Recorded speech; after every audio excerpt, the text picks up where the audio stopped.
walaty maripakasitrana vaty amin'ny ratsaty tolotra ho an'ny arinaka fianakams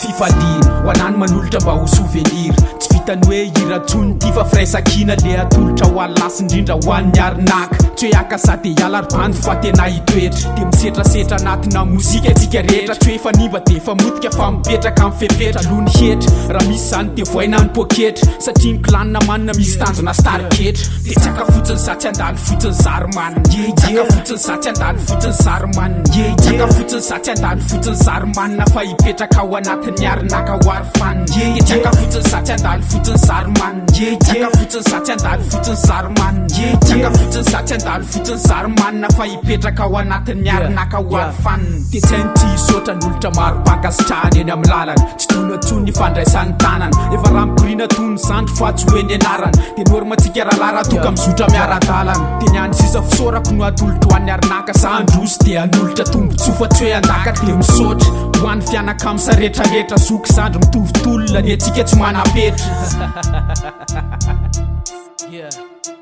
bisy be ho an'ny fianakamy sarinaka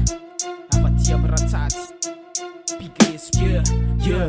de tsaka fotsiny satsy andany fotsiny zaromanina tsaka fotsiny satsy andany fotsiny zaromanina tsaka fotsiny satsy andany fotsiny zaromanina fa hipetraka ao anatin'ny arinaka ho ary fanina tsaka fotsiny satsy andany fotsiny zaromanina tsaka fotsiny satsy andany fotsiny zaromanina tsaka fotsiny satsy andany fotsiny zaromanina fa hipetraka ao anatin'ny arinaka ho ary fanina de tsaka fotsiny satsy andany fotsiny zaromanina tsaka fotsiny satsy andany fotsiny zaromanina tsaka fotsiny satsy andany fotsiny zaromanina fa hipetraka ao anatin'ny arinaka ho ary fanina